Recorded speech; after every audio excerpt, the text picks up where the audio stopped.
anyone who's been looking at PayPal's price, you will know what's been happening. It's been falling off a cliff, dropping like a bomb, collapsing like a landslide, whatever you want to call it. It's been going down big time. PayPal was once selling for $300 a share. If you look at that as an entire business, $320 billion for the entire company. And now it is $70, or as an entire company, $80 billion to buy the entire company. So naturally, a lot of value investors have thought, maybe it's time to snap up PayPal. Maybe this is a stock that is selling for a bargain price. The question is it that, or is it a value trap, a falling knife, a bad stock to buy that's just going to keep going down? Let's get into it. Let's see if it is. Let's do some fundamental research and get a better feel for what it may be. So, Lee, what do you know about PayPal stock? PayPal, well, let's go into PayPal, the company, I think, because PayPal, the company, what I know about that is it's a company which, I mean, to put it bluntly, it does not really treat its customers that well. It basically tries to get whatever it can out of its customers. It doesn't feel like it's even the best option in the market for what it does right now. In fact, I feel like there's multiple better options in the market. To give you two examples, we did a video on TransferWise yesterday, obviously, and banks like TransferWise, where it's not quite sending money via email, which was PayPal's original thing, right? You send it to someone's email address. But, you know, with TransferWise, you can send it to a bank account, which is pretty easy. People can open bank accounts in any currencies. Pretty simple. But you can send by email. I sent it to my employee the other day by email. Oh, right. Yeah, you're right. Yeah, right. Because it links the person's email to their TransferWise account. Yeah, Oh, okay, right. yeah. My bad. Yeah, you're right. So you can even send by email. There's Venmo, which we don't use, but I know people in the States use that.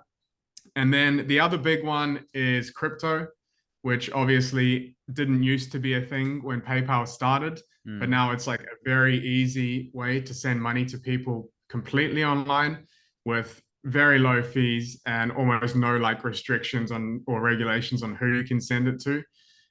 So like a lot of, I think like the competitive advantage that PayPal did have at one stage is pretty much gone. So that's where I see PayPal sitting today. Yeah, so they had that competitive advantage for a while. You know, when Elon Musk started the company, they were so early in the transferring money game online. And yeah, that it was a very smart way of doing things. And they were lucky or just hardworking, whatever you want to call it, but they got in early and they have built up a massive customer base by getting in early. They have 435 million active accounts on PayPal. So they've got, in a way, a competitive advantage through the sheer amount of people using it. But the actual fundamental competitive advantage that they once had of being the number one company to send money online, it looks like it's not there anymore. For anyone who's read Peter Lynch's book, One Up on Wall Street, he's got like a way that he names companies. I think he just kind of made it up himself, but he's got like a bunch of different categories. And one of the categories he uses for companies is stalwart companies. And a stalwart company is basically just like it's just like a company which is now old. It's not really like creating anything new. It's not going to have crazy growth, but it's like, you know, it's like blue chip. It's relatively like entrenched there. It's got the name or whatever. It's probably going to like grow somewhere slightly above inflation, but nothing crazy. And like that was the first name that came to mind when I saw the PayPal stock. Yeah, well, they're certainly acting like a stalwart company. You know, they're not like quick off the mark and making smart business decisions and doing whatever they can for their customer, and they're behaving like one. I mean, you go and read their financial report, their annual report for 2022. Have fun with that one, you know. And they're not like a switched on business who's, you know, giving the exact information that the shareholder wants. That's the exact vibe that I got from reading the report as well. Like it was just like it's giving you the basic metrics, like blah blah blah. This is our revenues, and then like I was looking, oh cool. So normally they'll give like a breakdown of where the different revenues come from. I couldn't find that in PayPal's report. All I got was a breakdown of the which countries the revenues are coming from. But I was Yeah. kind of more interested. I'm like, yeah, okay, so like you're probably getting most of them through like transferring fees. But I also know for a fact they get more revenue for like customers when they transfer money out of PayPal because they take another cut there. And like I'm also interested in as an investor, like what new ways are you guys trying to like make money? Or like do you have any other ways that your cash flow is going to grow in the future? But none of that was there. It wasn't. They barely talked about the business in the report. They were just talking about all these like political things and how Oh they're yeah. being so ethical with regards to this hire and this hire here. I was like, I want to know about the business, please. Like, don't tell me all of your amazing ethical things that you're doing. Yeah, so I actually want to show you something now because this is like a perfect segue into it. So if you can see my screen now, here is a 2022 summary compensation table. So this is basically the compensation that all their like CEOs and their executive officers got in 2022. And you can see, I mean, there's a salary and there's stock options are the main two things that they get. But if you look here, in 2022, CEO earned 21 million. This dude, the chief financial officer, earned 14 million. John D. Rainey, almost 9 million. This person, acting chief financial officer. There's three chief financial officers. This one here's got 8 Classic million. stalwart company. I added all these up, and it's about $92 million that they've paid just to these like 8 people here.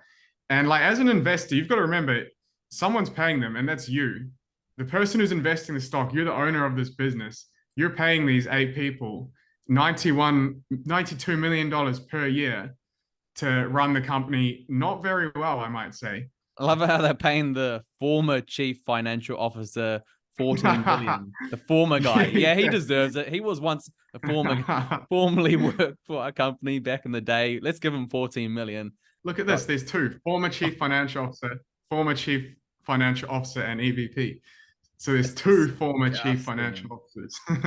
It just shows you the big problem with the modern day investing in index funds because the shareholders aren't even looking over what the management are doing.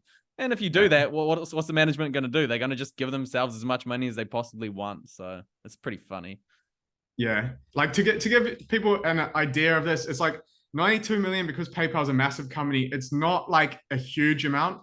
If they pay people this for like if they paid people this for 10 years, that would dilute your shares by 1%. It would like make the company worth 1% less.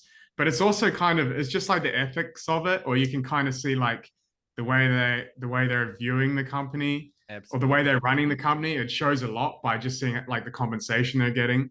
So I think Yeah. that's like I'm all important thing. for rewarding a very good CEO a lot of money, like paying him well. But then when you start giving a lot of money to the former chief financial officer and the former this, they're just giving money like it's meaningless, like it grows on trees, or is like Jerome Powell has this infinite money printer. Oh, wait. So I'll just get into some of the key reasons why the stock is down and why it's been going so bad. That what Lee just showed is one. It gives you a bit of an idea for the company itself and the way they're managing the company. The other thing is income is down.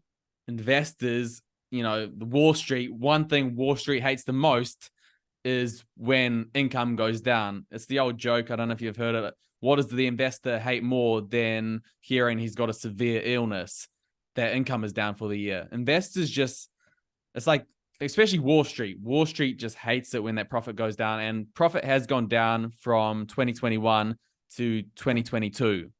Also, we've talked about the increased competition, and you've got these competitors who are now actually offering a better product, lower fees, better exchange rates, better service. The company's growth has been squeezed by, apparently there's been a bit of a slowdown in e-commerce spending, obviously since the world has opened up and people are online less. You can imagine why. Sluggish macroeconomy. The economy has been a bit sluggish. I mean, people were saying we're in a recession, we're not in a recession. Either way, you can say the economy hasn't been great lately. And the last reason is they've just made bad business decisions and they've got customers unhappy. Lee talked about some of the bad business decisions. Go read their financial report if you want to see how they're managing their business.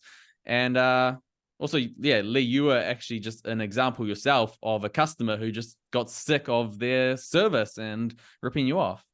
Yep, moved basically all my financial transactions away from PayPal. Yeah. So we've talked about a lot about the negatives. I will say the one positive that I think they really do have is all of their merchant accounts. They have 35 million merchants accounts, and they have a lot of platforms that are associated with PayPal. Like if you want to sell an online course, normally PayPal will be the number one area that you can use to distribute your money. So they've got a lot of good relationships because they've been in the industry for so long. So that is a competitive advantage, I'd say, that they still have. Yeah, and one other thing to put in the like interesting category is that their CEO is going to retire at the end of this year. So that's going to change things. I don't know if it's going to change things better, change things worse, but there will be a change. Or maybe there's not even going to be a change because the board probably has most of the control anyway, you know? Yeah. It's like the the general what should we say, like the ethics of the company is like already entrenched. So that might True, not yeah. change. Like it's really rotten. It's going to be pretty hard to save. Maybe if, but yeah, the board elect the CEO, right? So they're just going to elect someone that is in line with their values. So I don't see an amazing business owner, amazing CEO coming in and just cutting all the fat from the business and then managing it amazingly well. That'd be a massive surprise. Yeah, and it would be a very stupid decision to just invest because you you have a feeling that the next CEO is going to change the whole company around. You know, like you'd be much better off like letting him run the business for a few years and seeing if he actually does make a change, and then deciding then, you know, like if you thought it was a Yeah, you could growth. say that unless you knew for a fact that the CEO was crazy good. Because if you did wait a bit and you waited for fundamentals to catch on, then the price would shoot up again. Like Wall Street is so volatile. Like, as I said, 2 years ago, this was a $320 billion company, and now it's an 80 billion. Imagine like 2 years ago, you went to buy a house and they're like, it's 320K. Now it's 80K. It's crazy. And that's how Wall Street works. They're so, as Warren Buffett calls it, Mr. Market. He's manic and he's depressive. So yeah, if you did wait a bit, sometimes you might not get the price you wanted, but I can't say I've got any insights into the next CEO, whatever. All right, so now we're going to do the intrinsic value calculation. So the first thing to do that we always do, right, let's just have a look at the past growth rates to get a rough idea of what has been going on. I mean, again, like you could try look at net income growth, but I prefer looking at revenue growth because I feel like it's sort of normally more smooth, normally more clean. But we'll plot both. So net income and revenue, we're displaying them as growth rates. I mean, 17, 14, 20, 18, 15, 20. So yeah, basically it's been growing at roughly 20% per year on average with a slightly lower growth rate last year. My thinking on this was I can't see it for the life of me. I can't see it growing at 20% for the future. I certainly wouldn't be willing to bet my money on that. I went with a future growth rate of 10%. Stuck with 5 years to forecast. Terminal PE, I kind of think about it as, you know, in the future, we're selling this company in 5 years' time. It's probably been growing at like quite a low growth rate recently. It probably still has the same like business ethics that we've talked about before, where it's sort of like, you know, taking a lot of money from its customers. I think the market will probably reflect that. And I think 15 probably sounds like a decent, if not maybe even a little bit optimistic terminal PE. That's my thinking anyway. So yeah, if we could calculate, you can even just by looking at that graph, you can kind of see like this is the historical free cash flow, the gray bars, and it's been like roughly similar for the last 5 years. And then my forecast is saying I think it's going to grow. So even just looking at that chart, you'd say, yeah, Lee, you're probably being a little bit optimistic. But looking at this little bit optimistic one, you can still see the company intrinsic value, 36% above current market cap. For value investing, that's basically saying like the company is fairly valued. So despite all the things that me and Tristan talked about before about how the company might not have that much growth potentials, the market is actually pricing in this as well. Like the market is saying, other investors in the market are saying, yeah, we also don't see that much of a growth from it. So we're not going to pay that much for the company. So yeah, all in all, I mean, I don't think I would invest in this company. It's certainly not something where you can expect like a good return, and it's definitely not as good as some of the other options on the market. But it's probably not. You're not going to like probably not going to lose a bunch of money if you invest in it either. Yeah, so that's Lee's intrinsic value calculation. Now, I'd say one thing that's very interesting, or one thing you really need to watch out for with this stock, is the difference between free cash flow and net income. So if we look at the 2022 or TTM, it doesn't matter. They're basically similar. We can see that free cash flow is almost double the amount of net income for whatever reason. And so just with the when you guys do intrinsic value calculations, you need to decide what you want to use: free cash flow or profit, net income. And so Lee used in that one, it's automatically uses free cash flow because that's generally regarded as the better metric to use. But sometimes you need to watch out, and sometimes net income can be better and a better reflection. So right now, net income is around 2.4 billion in 2022, and free cash flow is around 5 billion. So if you did the same calculation, Lee, with net income, I bet you the calculation will be overvalued a lot worse. However, I will say right now the net income was 2.4 billion. Next year, they're expecting it to go up to around 5.5 billion. That's what the analysts expect. So Lee used 5 billion. It's probably a fair enough metric to use. Well, I did the intrinsic value, and then I decided, I probably won't invest in this company, so I didn't actually look into it. But it's a very good point. And one thing that I always like to say is like, just do exactly what Tristan did. Like, look at net income and free cash flow side by side. And if they're roughly the same, you can be like, oh, I'll just use like one or the other. It doesn't matter. If there's a difference between them, then dig into it and work out which one's going to be more accurate, because it does depend. Like, there are certain scenarios when you want to use free cash flow. There are other scenarios where, like when we looked at Wise, where they were offering a bunch of like stock-based compensation, where it seemed like net income was actually like a better metric. So if the two are different, then definitely dig into it more. Yeah, so basically, right now the PE is 30. Next year, the forward PE is meant to be around 15. So if they can deliver what is expected next year with regards to earnings, you're basically paying 15 times the earnings of the business. So 15 times PE. And if they can get some decent growth rate, it could be a somewhat reasonable stock. However, it's like the old Warren Buffett principle. Wonderful company at a fair price than a fair company at a wonderful price. Absolutely. So even if you think PayPal is a wonderful price, I don't think it's a wonderful business. At best, it is a fair business, an average business. And you have to decide if you're happy enough to own a fair business, an average business. Yeah. And in the Warren Buffett analogy, this is like, I mean, you get unlimited pitches, and this pitch is like pretty good for the thrower. Like, it's not quite in your sweet spot. It's going to be like quite difficult to hit. Maybe it's not like the hardest ever pitch you faced, but I mean, do you really want to get this one when there might be another one around the corner, like exactly in your sweet spot? Yeah. You could argue like the price is pretty good, 80 billion relative to cash flow next year. You could say, oh, maybe it's a decent deal, but as Lee says, is it like amazing? Is it 100%? When you choose to buy a stock, you really want to love the company, love the price. That's up to you to decide. I've made my decision. Lee has as well. Yeah, and just to put out there, like, I have seen stocks where once I've done the intrinsic value calculation, you look at it and you're just like, wow, that is like, I can't even believe it's real. And you like look into it and you like look into it more, looking for like what's wrong.